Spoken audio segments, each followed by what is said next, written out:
It's always the psychology that is holding you back. You don't get the life you have, you get the life you focus on. Don't miss that. He's a global speaker and bodybuilder. Ladies and gentlemen, Nick Santonastasso.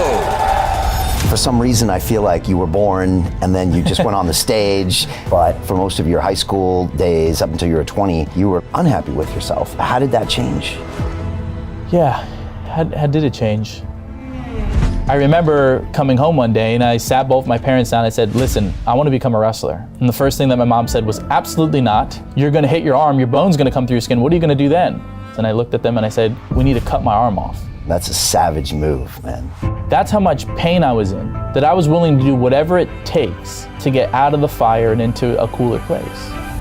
Wrestling shifted my identity, and that led me to becoming a bodybuilder, a prankster, a speaker, but it all started with a kid who hated himself and wasn't gonna take his life and would do anything to be loved.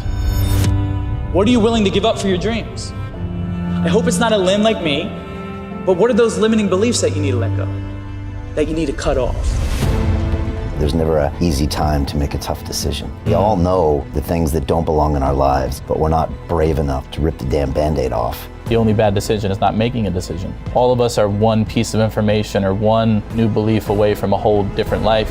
If I do this, will I die? And if the answer is no, it's fabricated fear stopping you from getting to the next level. So what is a decision that you need to make that you've been putting off too long?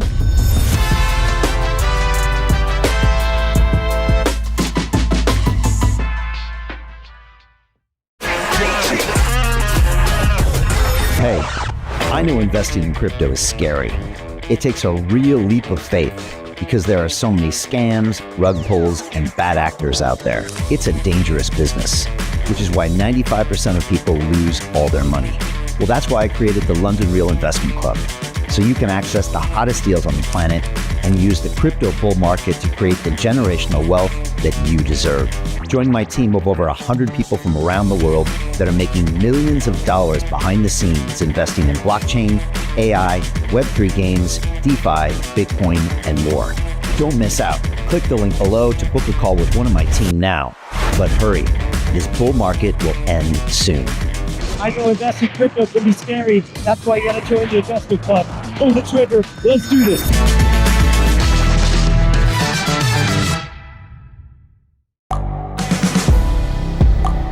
The world is changing.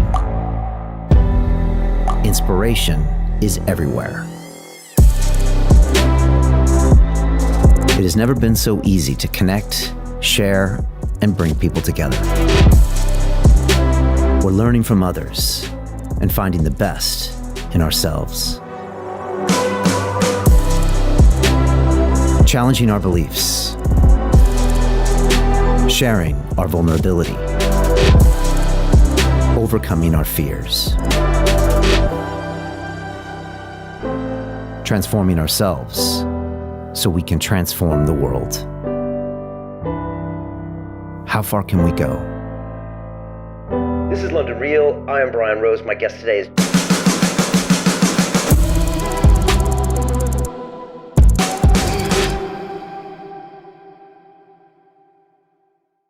This is London Real. I am Brian Rose. My guest today is Nick Santonastasso, the world-renowned speaker, entrepreneur, and mindset coach.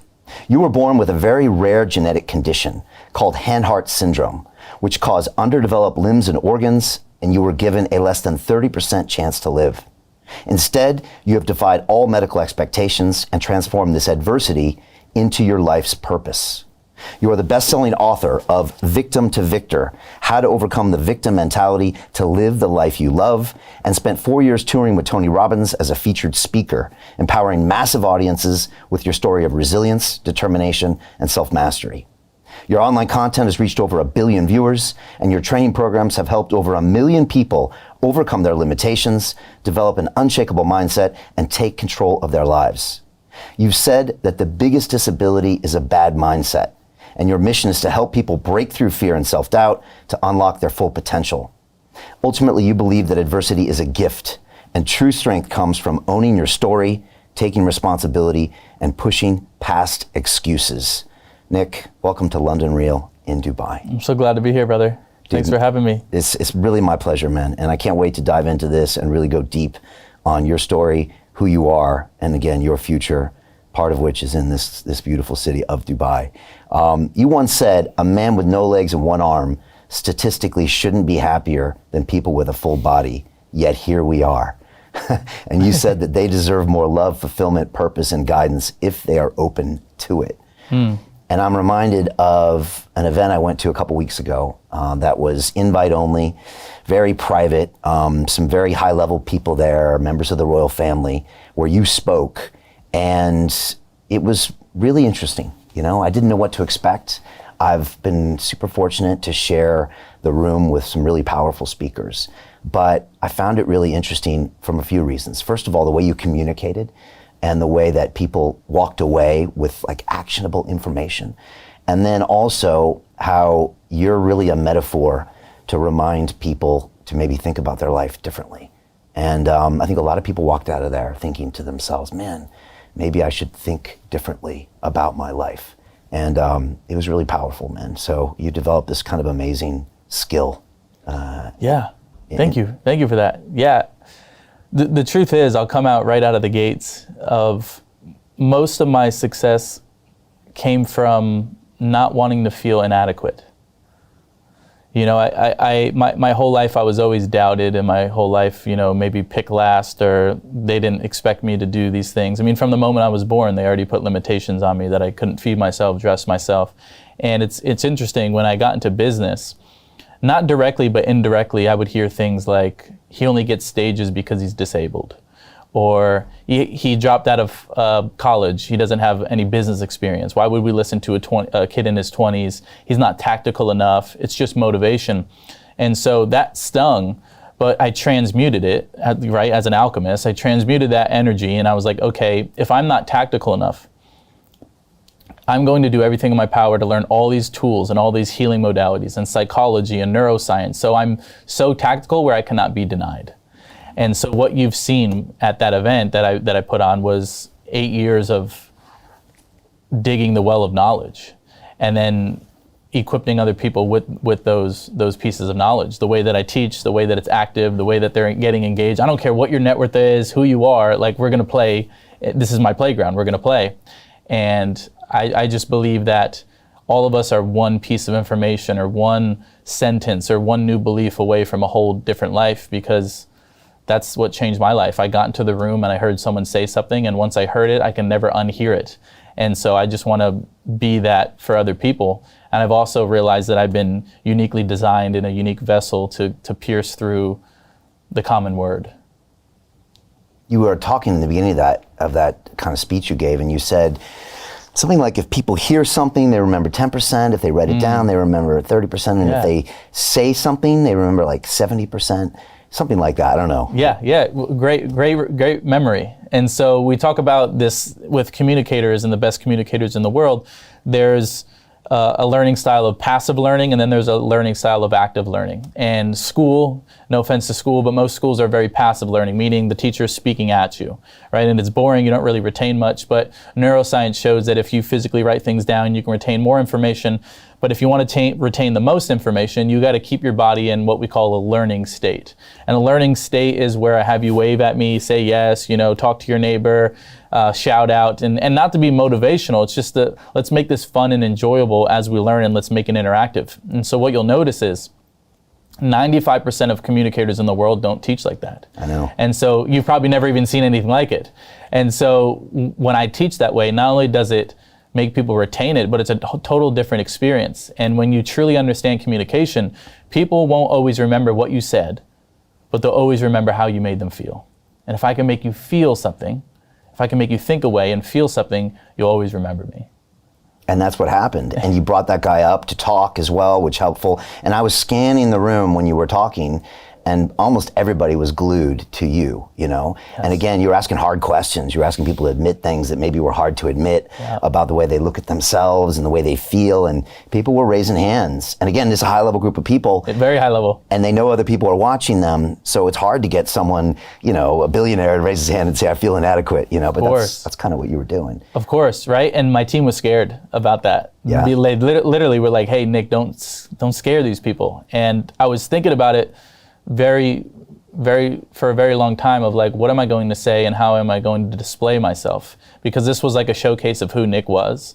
And at the end of the day, I was like, I can't go surface level, I can only go deep. And so what I did, if you noticed, and for those that are listening, for those that want to influence, improve your communication, influence, persuasion, whatever you want to call it, is I led from the front.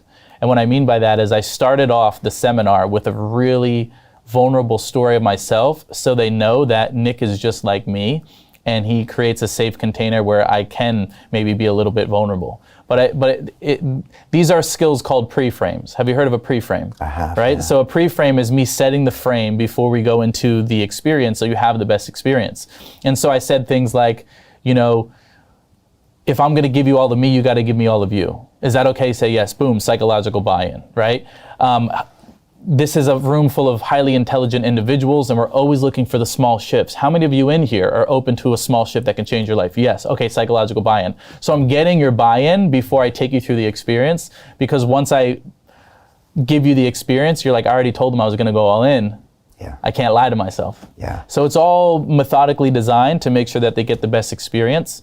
And the biggest belief that I want people to adopt and understand is that what you said in the intro, it's not the mechanics or it's not the body, it's always the psychology that is holding you back. And even if you have mechanics, when you upgrade your psychology, you look at the mechanics differently as well. So if I can get the crowd and even ballers to be bought in and understand that it's the psychology, they'll then be ready to receive the blessings that I have for them. I'm glad you went all in and didn't hold back.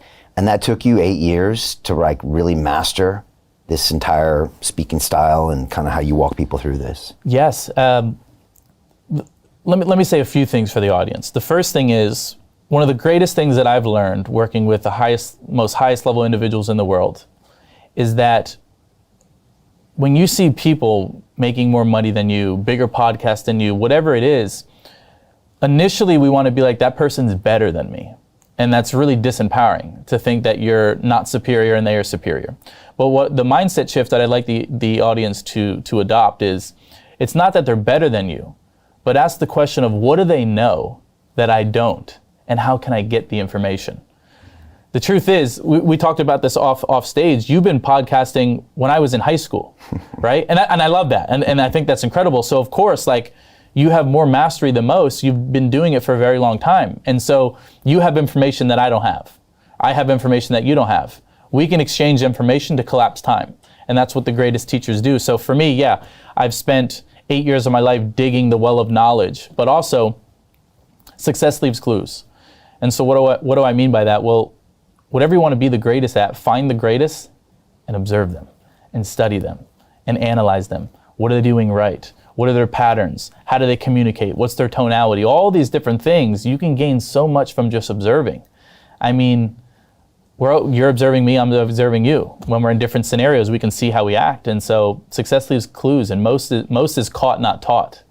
It's observed, and then you implement. And so yeah, this is 8 years, and I'm still learning. And ideally, tomorrow when you see me, I'm even better than I was today. And I think our whole intention as high-value men, whatever you want to call it, is our intention is to build ourselves into the greatest version of man and give it to the world. That's why we do what we do. My human experience is for me, but ultimately I also believe the majority of my human experience is for you. For you to see something in me and have a gift, have a blessing. But if Nick's not on, I rob you of a gift. So it's much bigger than us. Yeah, I had a guest one time that she said, before you ever leave the house, you need to make sure you love yourself. Because if you don't, it's like leaving the house without taking a shower. It's like leaving the house without brushing your teeth. People are going to feel something that's off about you. And so your first responsibility is to kind of present the best version of yourself to the world. And if you think of yourself as a gift to humanity, it leads to a life well lived. If you think of yourself as a gift to yourself, and I tried that for 40 years, it leads to a very, very pointless existence, I think. Yeah, it's very interesting. Yeah. The going nerdy and deep, but the external world is a reflection of the internal. Everything's a mirror. Life will give you exactly what you ask of it. And the truth is, most of us don't ask for enough because we don't think we're enough, right? It's like our success is directly correlated to our self-worth. If you think you're worth $10,000, so be it. If you think you're worth 50, so be it. Some people think they're worth $1 billion. Some people put different values on their time. But life will give you exactly what you ask of it, and your self-worth will dictate what you ask of life. It's very interesting. It is. And even for people that are listening, you know, we were just talking about with my group networking, and how many times, especially on the come up, and for those that are listening, have you been in a room where you were like, I don't know if I feel like I should be in this room. I feel like everybody's richer than me. I feel like everybody's smarter than me. Well, great. One, that's an incredible room to be in. But two, instead of focusing on you and how small you are, shift the question and walk into the room and say, how can I be a blessing to someone here today?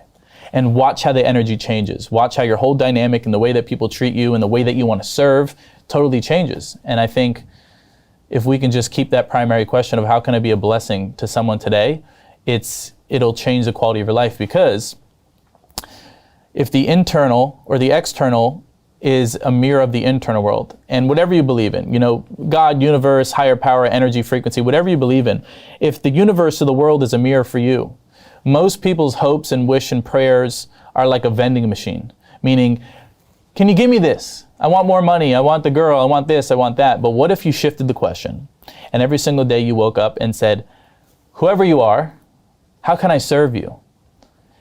The universe, God, whatever you believe in, mirrors you and goes, no, how can I serve you? Life changes. Powerful, man. Powerful. One of the big exercises you did at the event was to get people to catch themselves when they were thinking about something. And I think you might have alluded to it a bit with the bigger podcast, or money, more money. And as opposed to talk down to yourself that I don't have this, or I'm not good enough, to try to find another way to reframe that. And I feel like that's a big, powerful part of your teaching. Do most people walk around, and maybe with the advent of social media, there's now so many things to compare ourselves now, do they just make themselves smaller kind of all the time, and they could really flip that around? 100%. I think we all do. And even me, I'm not, you know, preaching from a place of perfect. You're talking to a guy who his emotional home is probably inadequacy, right? And I like work on that. And let me just say a few things. The first thing is, understand that your personal development tools only get to be used when things don't go your way. And so what if the times where you're triggered or the times where things don't go your way are actually your greatest blessings, because it gives you an opportunity to work in the arena. It gives you an opportunity to work on yourself. But training over 1 million people live from stage, it doesn't matter what your background is, what your net worth is, what your status is, what your beliefs are. Patterns are just patterns. Humans are just humans, in the sense that we're very similar in our patterns. And so after you've trained over 1 million people live, you kind of pick up on some data. And so the data shows that the majority of people find themselves in the pattern of focusing on what they don't have versus what they do have. And it's very interesting because all of us listening know people with the cars and with the houses and with the women, whatever you want to call it, and it's still not enough. And we learn this, hopefully we learn this lesson in our lifetime, or maybe we have to come back again and learn it. But one of the greatest lessons that I see is nothing materialistic will fill a spiritual hole. I mean, you and I both know there is a point in our life where we were like, what do you mean more money, more problems? Yeah. I don't know about you, but I'm like, Yeah. what do you mean more money, more problems? Give me the problems and give me the money. It's money, more problems is what we thought. Right? Exactly. And we thought money would fix everything. Yeah. I think one of the saddest times is when you got the money and you're like, is this it? Nothing changed. I remember when my rich friends would tell me, well, not all money is good money. I'm like, I'll take the bad money, you know, like, what do you mean, not all the money, you know what I'm saying? But then you realize that nothing materialistic will fill that internal hole, that spiritual hole. So going back to the focus pattern, one of the biggest focus patterns that screws most humans up is they're always focused on what they don't have versus what they do have.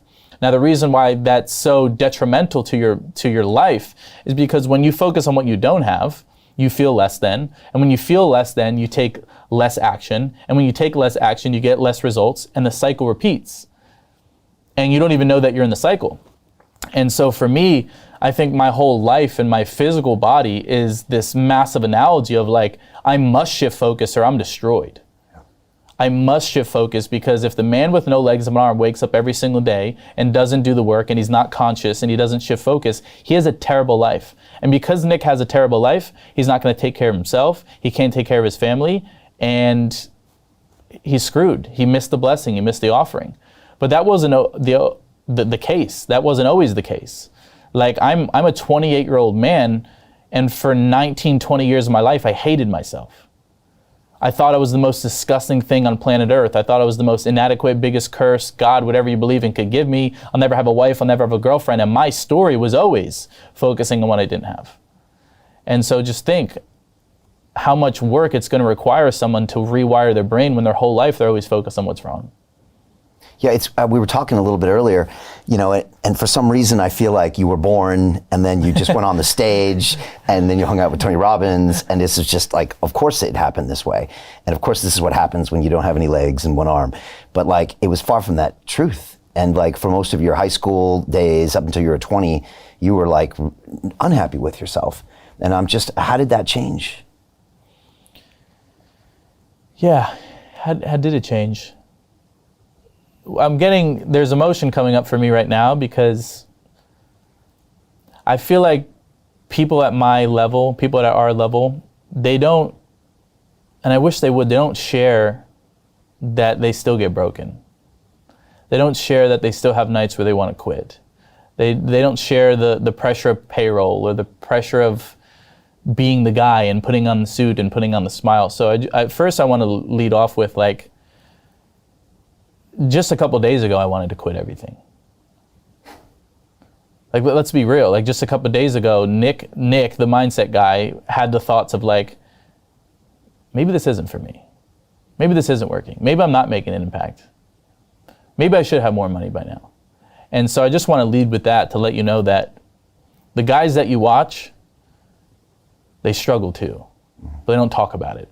Maybe it's part of their image, and maybe they think it's weak, and that's okay, that's part of their brand. But for me, I want to show you all parts of me, and I'll love all parts of you as well. But this didn't happen overnight. This happened because, like I said in the beginning, I hated myself. I hated the fact that I was born with no legs, one arm. I hated the fact that my friends had girlfriends and I didn't. I hated the fact that they had an aide with me in school. I hated the fact that I was different. And the first shift was when I became a wrestler, when I became an athlete. Like, before becoming an athlete at 15, 14 years old, I was a chubby, fat Italian kid who soothed all of his emotions with food and video games and marijuana, and kind of stayed to myself and thought this was my life. And I got to the point where I had this honest conversation with myself, and I was like, well, you've thought about taking your life, but you know you would never. That's going to destroy your whole family, so Nick would never do that. And so you have a choice. You can either live pissed off and angry and depressed, or you can figure out how to take control of this human experience and this character of you. And everybody gives you a pass because of your condition, right? So they're like, let him play his video games, let him have his food because he must have such a hard life. So in a weird way, it's even harder for you because no one's holding you accountable. Is that right? It's perfect. That's spot on, right? I mean, of course, let him do his thing. Life's hard, right? And I think, and by the way, there's people with their whole body, all their arms and all their legs, and they're in an environment where people say, well, of course, Bobby, of course, Cindy, her life's hard. And that's dangerous. Yeah. That's a dangerous place to be in, right? That's why I say you can have all your arms and all your legs, yet still be handicapped and crippled by your environment, right? And so, yeah, it was definitely easy for me to take that route. But my parents played a crucial role in that, in the sense that, yeah, they let things slide, but also, let me give you some background on why I'm wired the way that I'm wired. My mom's philosophy for me was, Nick, as long as you're happy, I'll support it. She didn't care if I was a doctor. She didn't care if I was a streamer. She didn't care. She's like, as long as you're happy. When I came home to mom, it wasn't, how much money do you make? It was like, do you like what you're doing? And if it was yes, then she was in. Now Pops, Dad on the other hand, which I'm grateful for both of these modalities, both of these energies, Dad was like, yeah, you're happy, but you need to be able to feed yourself. Never take a handout, son. Like even at no legs warm, never take a handout. You ain't collecting disability. That's not for you. That's for other people. You're gonna figure out how to be independent. Very early on, my dad was like, I already have 2 careers picked out for you if you're open to it. These are 2 things that it don't matter about your body, Nick. You know what they are? You could be a sports announcer or a news announcer, use your voice, or you could be a speaker. That's what my dad said. You know what I told him? I don't want to do any of those things, Dad. You know, at that time, I want to be an astronaut, or I wanted to play football or something. He's like, son, let's be real, right? And so my dad was the big push on becoming like a savage in the sense of like, own your stuff, be a man, be the provider. I don't care what your physical body is, you're going to find a way. And I was kind of scared of that. And I know I went off on a total side route here, but yeah, so these are all the combinations of Nick becoming Nick, but I'll give an overarching theme. I became an athlete, right?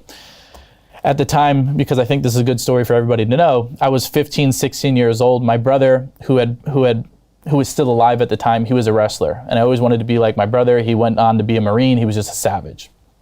And so I was like, I want to be a savage too. And in New Jersey, wrestling, we talked about this off screen, wrestling was a big deal. And I knew that if I could become a wrestler, it would increase my conversion rate of women. Like I would be more attractive. I would be, maybe Nick could get a girlfriend, even the guy with no legs and arm, right? It's like, if I could become an athlete, that would help my identity. And so at the time, my right arm was about 5 inches longer than it is now. And my bone was growing faster than my skin. So it was super sensitive. And the bottom line is, if I would have hit my arm hard enough, my bone would have came through my skin. That's how sensitive it was.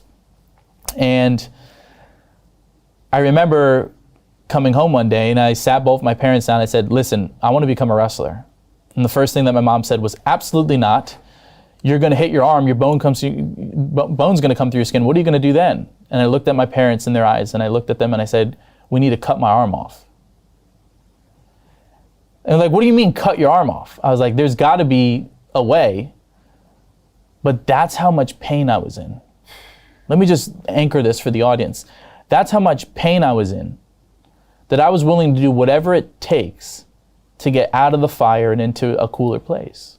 And I know people listening right now, some of you are so deep into the fire that you're going to find a way to cool off.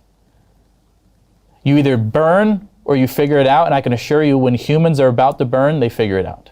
And so my parents accepted my offering of cutting my arm off, but not myself.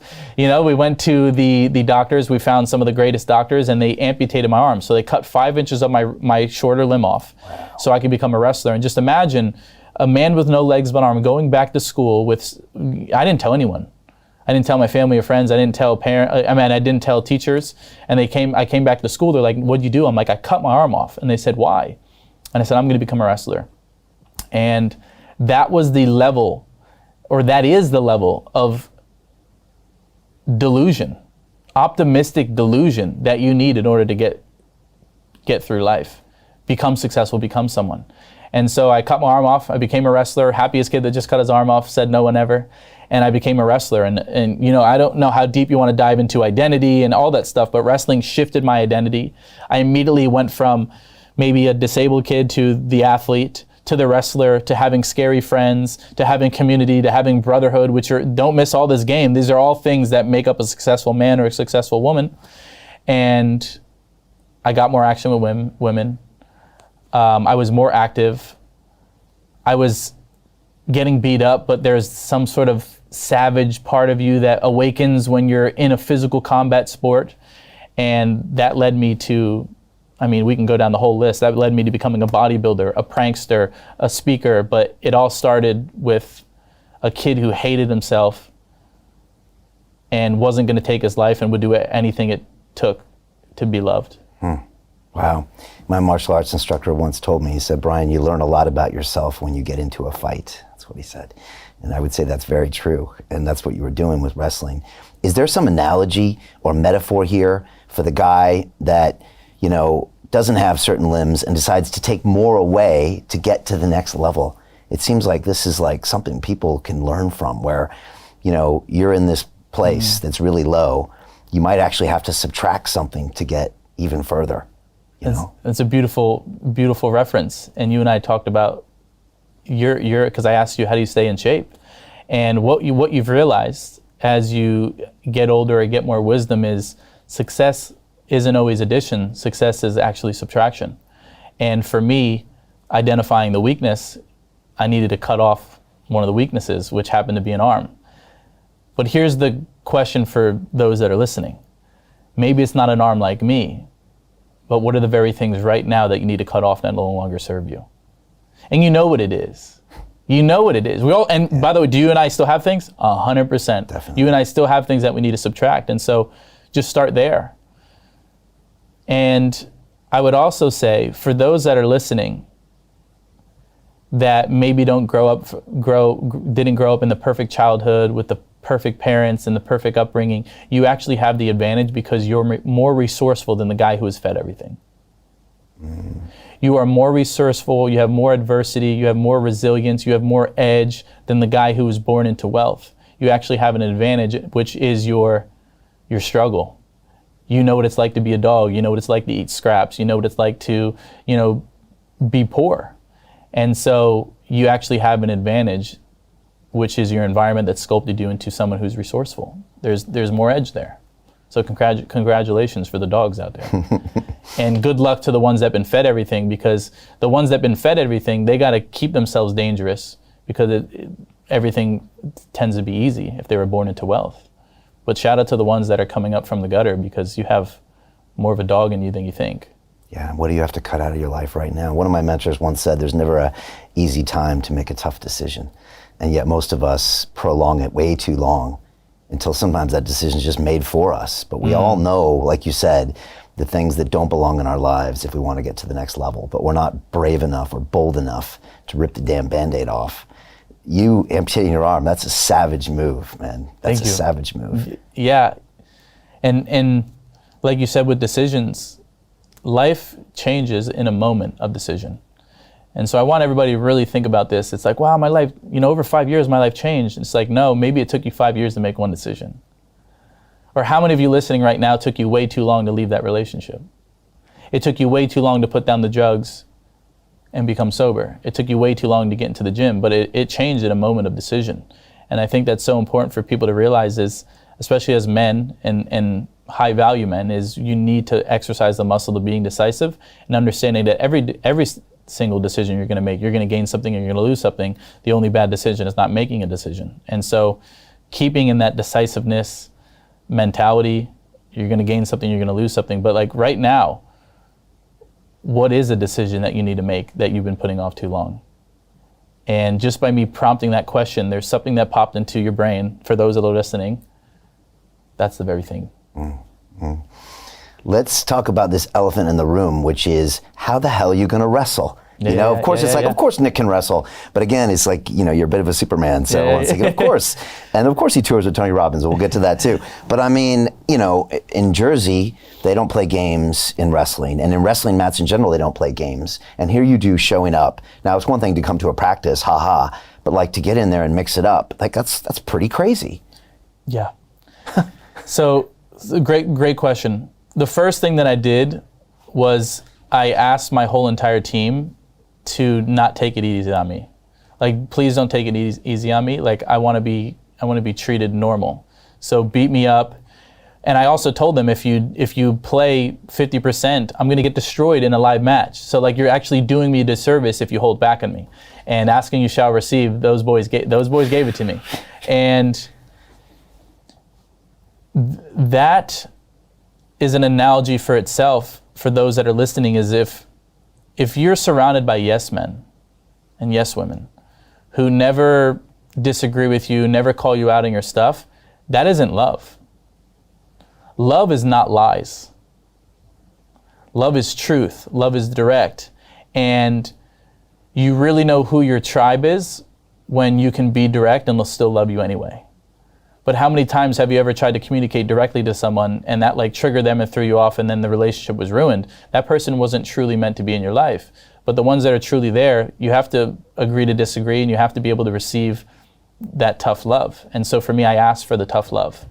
But also my whole life, my brother would always test wrestling moves out of me and teach me different things. But yeah, it was just like anything, coming in and figuring out my own style, observing, analyzing, figuring out what was my way to take someone down? What is my way to stay off my back? And also focusing on my strengths. And so when I look at wrestling as this sport, most people would be like, oh, like your main focus was the win. My main focus wasn't a win. My main focus was to not get pinned to give up the full 6 points. I had teammates with all their arms and all their legs, and they would get put on their back and give up the full 6 points. I knew that if I could just stay off my back, I was valuable. And so instead of, maybe I wasn't the one that they sent out because they knew they were going to get full points, but if they needed someone to not give up the full 6, they were going to put the guy that cut his arm off that would do whatever it took to stay off his damn back. And that was my strength. So for those that are listening is, like I said, cut off the weaknesses, but identify your strengths. And that's an analogy for business as well. I think some of the greatest CEOs and entrepreneurs and people that run organizations, their biggest motive is to get out of their own damn way. Meaning, I want to find people that are smarter than me and put them in place, and I'm just going to get out of the way. Maybe I could be the face and I could be the communicator and the clapping guy on stage, but I need people who are smarter than me if I really want to go far. And so that's what I did. I was just focus on my strengths, identify where I can provide the most value, and stay in my lane.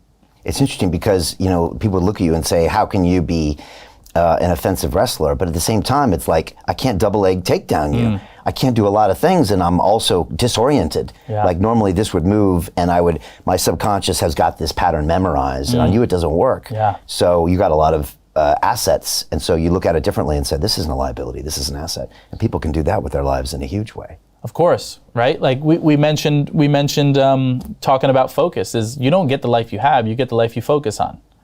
Don't miss that. It's like you can have a bunch of blessings right in front of you, but focus on the one thing that's wrong and you're gonna miss out on everything. And so yeah, for me, it's like, what are my advantages?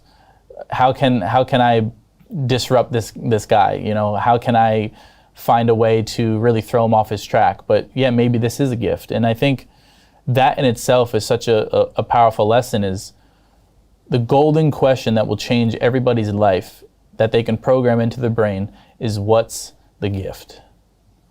What's the gift? There's a gift in everything in your life that happened in the past, in the present, and in the future. And if you could find the gift in everything, nothing can shake you. Nothing can throw you down. Nothing in the external world will dictate how you feel internally, but the core principle or the core message is that if things in the external world dictate how you feel internally, you're a slave to the game. And especially as men, we need to have all the tools and all the tricks to make sure that our internal state is grounded and centered, because everybody's looking for us for certainty. Everybody's looking for us for leadership. Everybody's looking for us for direction. And can people feel when you're uncertain? Absolutely. And so what's the gift? What's the learning? But also, anytime that something in the external world shifts the way that you feel internally, thank it and analyze it and find why it triggers you and heal it. Right. And when you heal the boy, the man will appear. And right now you see a lot of men who are just actually children because they haven't done the damn work. Amen to that. It's a great line from The Godfather where I think the senior Don Corleone says, he says, women and children can afford to be foolish, men cannot. It's a powerful line. Savage. So let's talk about you becoming a man. It starts with the wrestling, and then you said there's brotherhood, there's physicality, there's testing. I mean, that sounds like a huge part of your evolution. Yeah. Let's start with brotherhood. The moment that I was a part of a team and people with the same mission and the same goals and the same values, the frequency elevates. But what's also really valuable, and I hope that everybody finds this, is it's better to suffer with your bros than suffer alone. And so the wrestling room was mutually beneficial because I get to see my friends and suffer with my friends. But imagine laying in a pool of sweat and you don't think you can go on, and you look over and you see your friend with no legs and one arm and he's getting beat up and you're like, I think I got more in the tank. And so first, brotherhood is, I was going to say first find a brotherhood, but let me shift that and say become the man that attracts a brotherhood. Because the truth is, if you aren't a valuable man, it's going to be very difficult to find a deep, meaningful brotherhood. Because real brotherhood, they push everybody to be valuable. No one slacks. That's the whole point of it. Or find someone and grow with them and become more valuable. But people often think success is something that you pursue. But success is something that you attract by being attractive. And so become an attractive man in the sense of like skills, values, hygiene, all the basics, which we found out common sense isn't so common. But value, insight, knowledge, the way that you dress, the way that you show up in rooms and with other people, build deep, meaningful relationships, but find a brotherhood that you can suffer together with. And I think that's one of the most valuable things because like my brotherhood, they've seen me broke and they've seen me rich. And I've seen them broke and I've seen them rich. And so even if we go down to broke again, at least I have my brotherhood. I'm not doing it alone. And I feel for entrepreneurs that don't have anybody. I feel for entrepreneurs that are trying to build alone and they don't have a brotherhood or a soundboard. And that's why a lot of you need to move, to places like Dubai or, places where there's high level people that are in one area. But I got a brotherhood with wrestling and they protected me. They beat me up, they loved me, and they were my arms and legs in a lot of different ways. And for those that are listening, you may have all your arms and all your legs, but you still need other people to be your arms and legs. And you don't need to carry the burden alone, and you don't need to carry the cross alone, whatever that is for you. And so that's the first thing is brotherhood, changed the whole quality of my life. The other thing was the physicality, the physiology change. I think one of the fastest forms of manifestation or whatever you believe in is sculpting your body. You literally are what you eat. And so one of the fastest ways that you can improve your self-confidence is start using your damn body that your creator gave you. And I have a little bit more compassion now, but what tends to piss me off is people with all their arms and all their legs that don't value their body. I'm like, I'll take your legs. I'll go work legs. If you don't want to work legs, I'll go work legs. You don't want to hit your, I wish I could run. So for those that are listening right now, when you don't want to run, be like, damn, Nick wishes he could run. I'm going to run for Nick. At least run for Nick. Because if I had legs, I'd be running around town. I'd be shirt off, running. I don't care. I just want to run. And so when you start to shift the way that you treat your body and you start to, and by the way, once you start to see the difference, you're hooked. You're hooked. And your whole entire life changed when you're in better shape. And I can assure you. And by the way, you may say like, oh, well, success is not about six pack. I get it. But I can assure you that the billionaire who's fat wishes he had a six pack. And guess what? He can't buy it. He could buy everything else. He could buy a company. He could buy food. He could buy vacations. Can't buy the body. And so imagine that. Imagine you're in a high level room. And what subliminal message it shows people when you're jacked, when you're in shape. There's an edge there. Would you agree? Yeah. There's an edge. Yeah, because it says a lot of things about you. It says you can overcome temptation. It says you can do things even when you don't want to do them. Your discipline is real. And to be able to be in good shape means you've done that consistently over time, and that says a lot about someone. And subconsciously, I think we're attracted to people like that, or believe in them or trust them when they say something, because they clearly, one of the guys on my show, his name is Wes Watson, he always says, how can I know you're going to tell me the truth when you lie to yourself? Mm-hmm. Look at you, you're lying to yourself every day. Mm-hmm. I know you don't like looking in the mirror, so then how are you going to be honest with me? It's a good point, 100%. And like you said, it says a lot about people. For those that are listening, one of the greatest tools that we can all pick up on, which I've learned it from certifications, but you can just learn it from osmosis now, is what we call pattern recognition. And what pattern recognition is when you can study people and identify patterns, how they do one thing is typically how they do everything. And by the way, once you know, sorry, because you're going to see patterns and like, oh, I don't like that pattern, or I do like that pattern. So for example, like you mentioned, if someone's in shape, that means that they probably don't cut corners. That means they probably have a high level of integrity. They probably have a high level of self-worth. That translates into business, relationships, communication. To continue watching the rest of the episode for free, visit our website londonreal.tv or click the link in the description below. Hi, it's Brian Rose from London Real. You probably know that we've just recently been re-platformed on YouTube after 25 months completely in the dark. The truth is, I really need your help. What I really need you to do is click on that subscribe button right now, like this video, and maybe even leave a comment or share the link with friends. We're really fighting against an algorithm that's tried to keep us quiet for so long.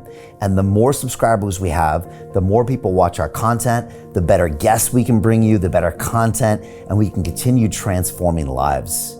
We've been doing this for 14 years now. I want to do this for another 14 years, but I really need your help. So click on that subscribe button, like the video, leave a comment, share this, and we're going to continue to bring you more and more great content. Thank you.